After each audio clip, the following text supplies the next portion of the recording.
রাশিয়ার সঙ্গে তেল বাণিজ্য অব্যাহত রাখায় ক্রমেই ভারতের ওপর চাপ প্রয়োগ করছে যুক্তরাষ্ট্র। নয়াদিল্লিকে আবারও কড়া ভাষায় হুঁশিয়ারি দিয়েছেন মার্কিন প্রেসিডেন্ট ডোনাল্ড ট্রাম্প।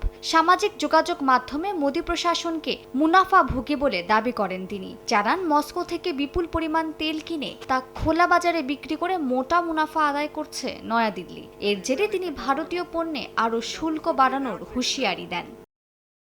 ট্রাম্পের এমন হুমকির তীব্র প্রতিক্রিয়া জানিয়েছে ভারতের পররাষ্ট্র মন্ত্রণালয়। মুখপাত্র রণধীর জয়সওয়াল বলেন, নয়াদিল্লির বিরুদ্ধে এমন অভিযোগ ও চাপ সম্পূর্ণ অযৌক্তিক ও অপ্রয়োজনীয়। তিনি আরও দাবি করেন, জ্বালানির আন্তর্জাতিক বাজারে স্থিতিশীলতা বজায় রাখতে যুদ্ধের শুরুতে যুক্তরাষ্ট্রই ভারতকে রুশ তেল কিনতে উৎসাহ দিয়েছিল।